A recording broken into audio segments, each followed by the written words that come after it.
नमस्कार, स्वागत है आपका अंचल आंचल में। मैं हूं आपके साथ श्वेता शर्मा। और चलिए शुरुआत दिल्ली के अहम खबर के साथ, जहां ब्लास्ट मामला और जांच में नया खुलासा। जांच एजेंसियों को यह पता चला कि संदिग्धों के पास से हुंडई i20 के अलावा एक और इको स्पोर्ट कार थी। लाल रंग की उस फोर्ड इको स्पोर्ट कार को लेकर दिल्ली के साथ पड़ोसी राज्यों यूपी और हरियाणा में अलर्ट जारी किया गया।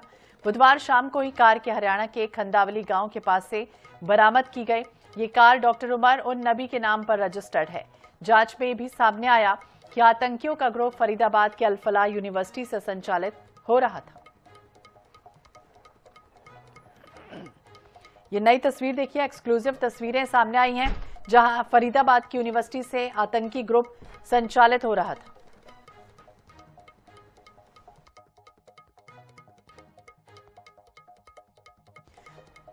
तो दिल्ली के लाल किले के पास देखिए ब्लास्ट हुआ था, और ये उस समय का, ये उस वक्त का एक्सक्लूसिव वीडियो है जब किसी ने इसका वीडियो बनाया।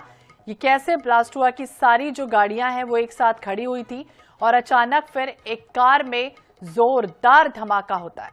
दिल्ली कार ब्लास्ट का ये मामला है। फरीदाबाद की यूनिवर्सिटी से आतंकी ग्रुप जिस तरह से संचालित हो रहा था, वो लगातार तो परत दर परत खुलासे होते चले जा रहे हैं। दिल्ली का लाल किला कार के पास जो ब्लास्ट हुआ, 12 लोगों की जान चली गई, और फरीदाबाद टेरर मॉडल कनेक्शन भी इसमें सामने आया है।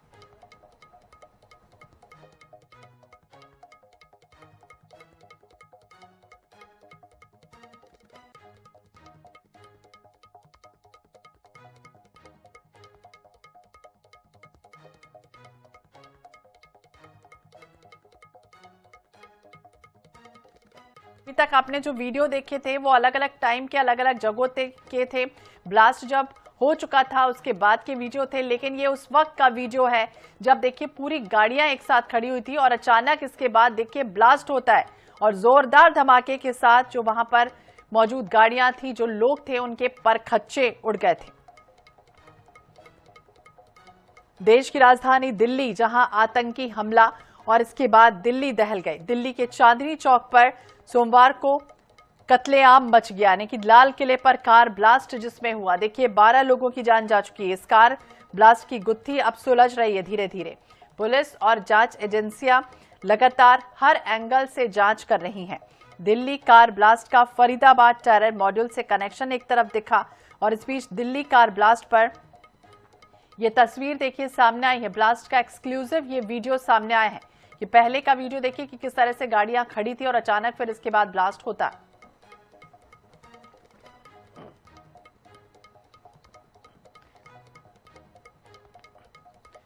तो दिल्ली में बम विस्फोट, जिसके बाद छत्तीसगढ़ में हाई अलर्ट अब समाप्त होता दिख रहा है। घटना के 48 घंटे बीत चुके हैं, लेकिन अब ऐसा प्रतीत हो रहा है कि मानो खतरा टल गया है। राजधानी रायपुर के चौक चौराहे पर पुलिस के जवान अधिकारी नजर नहीं आ रहे, और न ही किसी भी प्रकार की कोई अब जांच हो रही है। तलाशी अभियान चल रहा है। राजधानी के हृदय स्थल जय स्तंभ चौक सहित अन्य क्षेत्रों में सब कुछ सामान्य दिनों की तरह है, और ऐसा लग रहा है कि मानो अब अलर्ट समाप्त हो चुका है। क्या राजधानी रायपुर से अलर्ट अब समाप्त हो चुका है? ये हम नहीं कह रहे हैं, यहाँ की जो व्यवस्था दिख रही है वह कह रही है। आप देख सकते हैं यह राजधानी रायपुर का हृदय स्थल है जय स्तंभ चौक, और यहाँ पर जो है किसी प्रकार की कोई चेकिंग नहीं हो रही है। पुलिस के जवान अधिकारी तैनात नहीं हैं। सोमवार को दिल्ली के लाल किला मेट्रो स्टेशन के पास आतंकियों ने बम विस्फोट किया था, और इस विस्फोट में जो है 9 लोगों की मौत हो गई थी, और इसके बाद जो है पूरे देश में हाई अलर्ट जारी हो गया था। राजधानी रायपुर में भी जो है अलर्ट जारी हुआ, और इसके बाद जो है उसी समय जो है इस रेलवे स्टेशन से लेकर बस स्टैंड और एयरपोर्ट पर जो है चेकिंग अभियान तेज कर दिया गया था। गाड़ियों को मेटल डिटेक्टर से जांचा जा रहा था, लेकिन अभी 48 घंटे नहीं बीते हैं, और उसके बाद अब पूरी तरीके से जो है प्रशासन पूरी तरीके से बेखौफ हो चुका है, बेफिक्र हो चुका है। और ऐसे में यदि कोई बड़ी घटना हो जाती है तो इसका जवाबदार कौन होगा, क्योंकि बड़ी मात्रा में जो है विस्फोटक जो है जांच एजेंसियों को मिले थे, और इसके चलते जो है इतनी बड़ी घटना हुई। लेकिन आज की स्थिति में बात करें तो राजधानी रायपुर में जो है कहीं भी जो है ना तो पुलिस के जवान नजर आ रहे हैं सड़क पर, ना अधिकारी नजर आ रहे हैं, ना किसी प्रकार की कोई चेकिंग चल रही है। कैमरामैन भूपेश जांगड़े के साथ मनोज नायक, INS 24x7 रायपुर।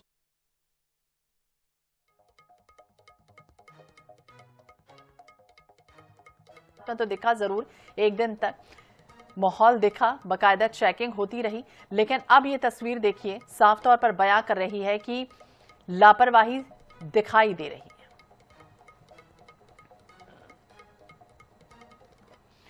और रायपुर से खबर आपको बताते हैं, 18 नवंबर को छत्तीसगढ़ विधानसभा का विशेष सत्र और एक दिन के सेशन में 25 वर्षों की संसदीय यात्रा पर चर्चा होनी है। विधानसभा के वर्तमान भवन में एक दिन का सत्र लगाया जाएगा। सभी विधायक 25 वर्षों की यात्रा का अपना अनुभव साझा करेंगे। पुराने परिसर में होगा विधानसभा का आखिरी सत्र। छत्तीसगढ़ विधानसभा का देखिए एक दिवसीय विशेष सत्र 18 नवंबर को बुलाया गया है और ये पुराने विधानसभा भवन का विदाई कह सकते हैं सत्र होने जा रहा है। विदाई सेशन नवा रायपुर के नए भवन में शिफ्टिंग होनी है और दिसंबर में विधानसभा का शीतकालीन सत्र होगा। लेकिन देखिए विशेष सत्र बुलाया गया जिसमें 25 साल की जो संसदीय यात्रा है, केंद्रीय विषय है, इस पर केंद्रित होने जा रहा है। और सेशन में राज्य की अब तक की राजनीतिक हो या फिर सामाजिक विकास यात्रा पर भी चर्चा की जाएगी।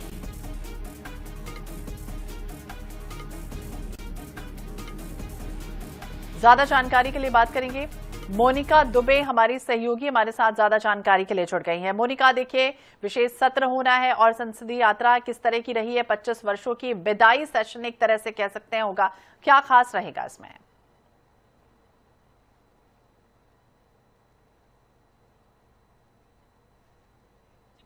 देखिए, छत्तीसगढ़ के लिए बेहद ही खास और बेहद ही अहम दिन है 18 तारीख, क्योंकि 18 तारीख को विधानसभा का जो विशेष सत्र है वो बुलाया गया है। एक दिन के इस विशेष सत्र में 25 साल का जो अनुभव है वो संसदीय रूप से जो साझा है वो किए जाएंगे। समस्त जो जितने जो मंत्री हैं, जितने जो अधिकारीगण हैं, वो इस एक दिन के विशेष सत्र में शामिल होंगे, क्योंकि जैसा कि सबको पता है कि नए विधानसभा का लोकार्पण प्रधानमंत्री नरेंद्र मोदी के हाथों हो चुका है और अब नए विधानसभा में शिफ्ट होना है जो सारी चीजें हैं, और अगली विधानसभा की जो अगला विधानसभा का जो सत्र है वो नए विधानसभा में होगा।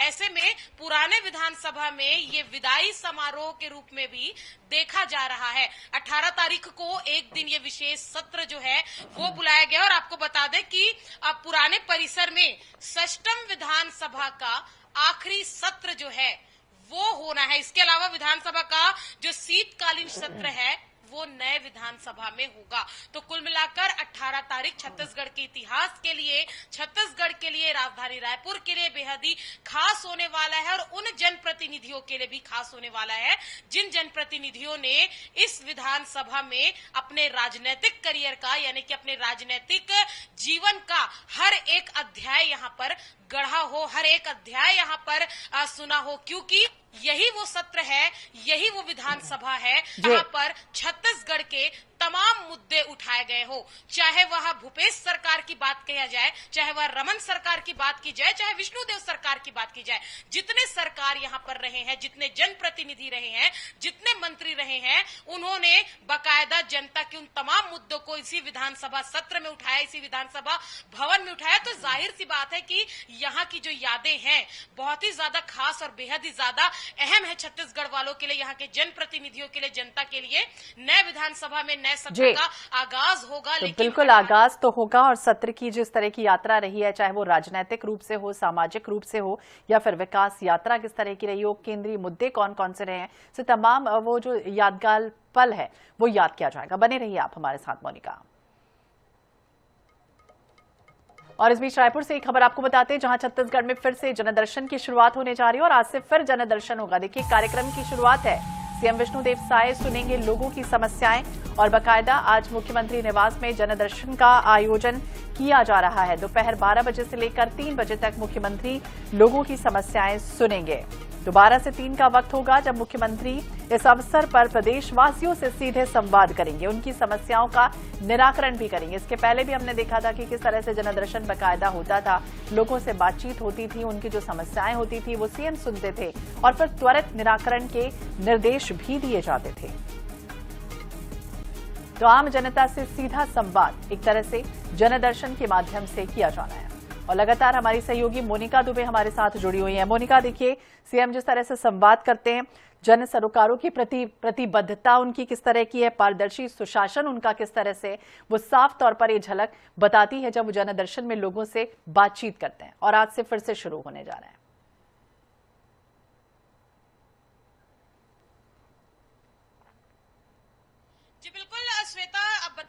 को कि काफी लंबे समय से छत्तीसगढ़ वासियों को इस चीज का इंतजार था, क्योंकि कहीं ना कहीं चुनाव और व्यस्तता के कारण मुख्यमंत्री जनदर्शन रुका हुआ था। और आज एक बेहद ही खास और अहम दिन है, जब आज से फिर से सीएम हाउस में यानी कि मुख्यमंत्री निवास में जनदर्शन की शुरुआत जो है वो होने वाली है। यानी कि जो मुख्यमंत्री है वह जनता से सीधे संवाद करेंगे, और सीधे संवाद करने के साथ साथ जनता जो है अपनी समस्याओं को अपने मुखिया यानी कि अपने मुख्यमंत्री के सामने सीधे रख पाएंगे। और सीधे जो समाधान है यानी कि ऑन स्पॉट कहा जाए जिसे, जहां पर मुख्यमंत्री जनता की समस्या सुनते हैं और सुनने के बाद तुरंत वहां पर जो अधिकारी गण होते हैं उन्हें निर्देश दिया जाता है कि जल्द से जल्द इस समस्या का निराकरण हो। हजारों की संख्या में, लाखों की संख्या में जो भीड़ है वो मुख्यमंत्री निवास पहुंचती है। सुबह से ही लोगों का जो पहुंचने का सिलसिला है वो शुरू हो जाता है। लोग अपनी सीट बुक कर लेते हैं, लोग अपने लिए जगह बुक कर लेते हैं। दूर दूर से यानी कि छत्तीसगढ़ के कोने कोने से, हर संभाग से, हर जिले से जो लोग हैं वो अपनी समस्या लेकर मुख्यमंत्री निवास पहुंचते हैं, अपने मुखिया के सामने खुलकर अपनी बात रखते हैं। और मुख्यमंत्री भी तमाम हर उन लोगों की बात सुनते हैं जिन्हें कुछ भी समस्या हो और जिसका समाधान उनके बस में हो, यानी कि अधिकारियों को निर्देश देने के बाद उनका जो समाधान है वो हो पाए। तो आज से जनदर्शन की शुरुआत हो रही है, फिर से शुरुआत हो रही है। फिर से हम आपको कहेंगे कि बेहद ही खास और अहम दिन है।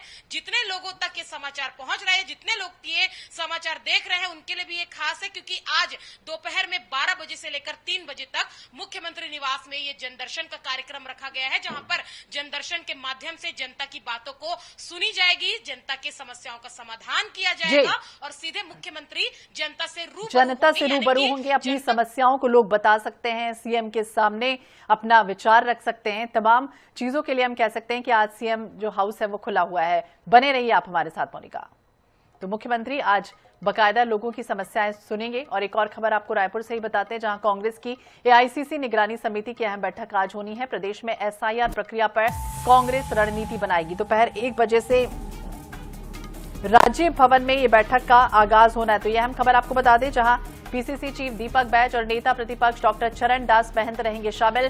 पूर्व सीएम भूपेश बघेल भी बैठक में मौजूद रहेंगे। निगरानी समिति संयोजक मोहन मरकाम और सदस्य भी मौजूद रहने वाले। तो यह अहम खबर आपको बता दें, जहां छत्तीसगढ़ में राज्य निर्वाचन आयोग द्वारा जिस तरह से एसआईआर यानी कि विशेष गहन पुनरीक्षण का काम शुरू हुआ है और बाकायदा इस प्रक्रिया की निगरानी के लिए कांग्रेस ने एक समिति का भी गठन किया है। और ये समिति प्रदेश भर में एसआईआर जो प्रक्रिया है उसकी पूरी निगरानी एक तरह से रख रही है। तो एक बैठक का आयोजन किया जा रहा है जिसमें एसआईआर प्रक्रिया पर कांग्रेस रणनीति बनाने जा रही है। दोपहर 1 बजे से राजभवन में बैठक का आगाज होगा।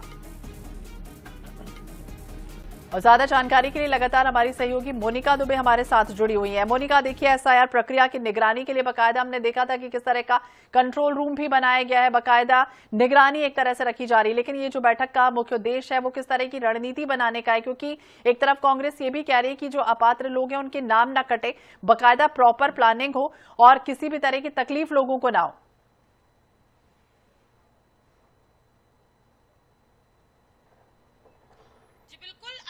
एसआईआर को लेकर आज कांग्रेस की जो बड़ी बैठक है वो राजीव भवन में रखी गई है। यानी कि अब कांग्रेस के राजीव भवन में ये जो बैठक है वो शुरू होगी। और इस बैठक में जो कांग्रेस के जो जितने दिग्गज नेता हैं, यानी कि बात कर लिए जाए तो पूर्व मुख्यमंत्री भूपेश बघेल, पीसीसी चीफ दीपक बैज, नेता प्रतिपक्ष चरण दास महंत और इस निगरानी समिति यानी कि एसआईआर को लेकर कांग्रेस ने जो निगरानी समिति बनाई है, जो एसआईआर की प्रक्रिया पर पल पल की निगरानी, पल पल का जो अपडेट रख रही है, इसके संयोजक यानी कि पूर्व पीसीसी चीफ मोहन मरकाम, ये तमाम जो कांग्रेस के दिग्गज नेता हैं वो इस बैठक में शामिल होंगे।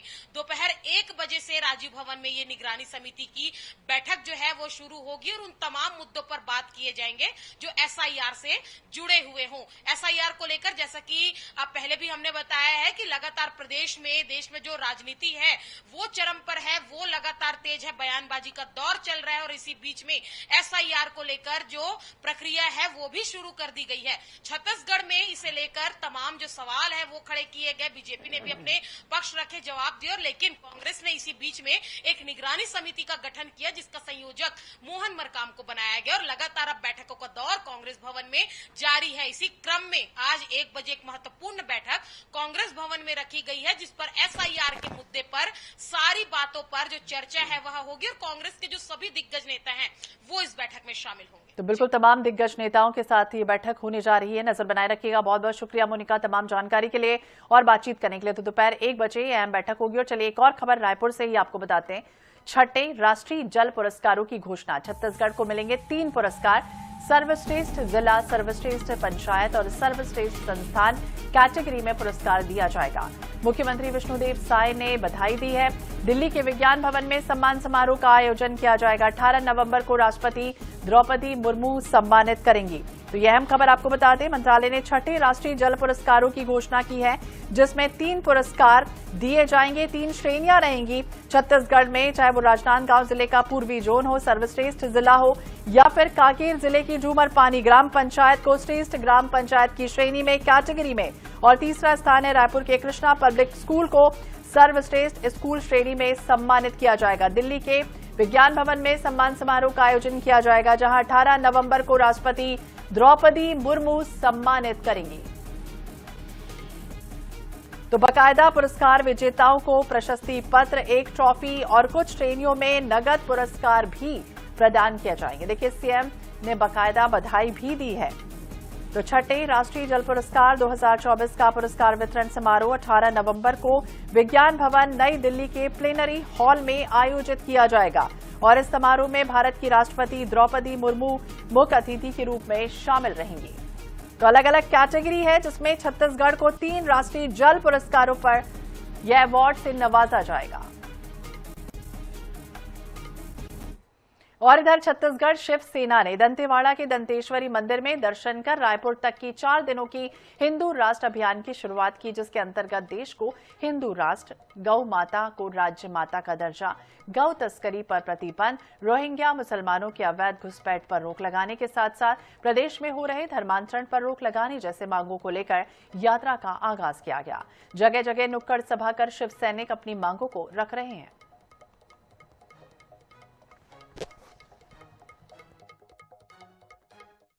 देखिए, हिंदू राष्ट्र की मांग को लेकर हम लोग के धरने पूरे छत्तीसगढ़ में लगातार जारी हैं और गौ रक्षा के लिए हस्ताक्षर अभियान, गौ को राज्य माता का दर्जा देने के लिए भी हम लोग का हस्ताक्षर अभियान जारी है। और हमने देश को हिंदू राष्ट्र बनाने के लिए CA NRC लागू करने के लिए हम लोग 10 धरने छत्तीसगढ़ में कर चुके हैं और उसके उपरांत में ये हम लोग का हिंदू राष्ट्र मोर्चा हमने निकाला है। हमने रथ तैयार किया और इस रथ से अभी हमारा पहला फेज हो रहा है, तो दंतेवाड़ा, जगदलपुर, कोंडागांव होते हुए रायपुर जाके एंड होगा।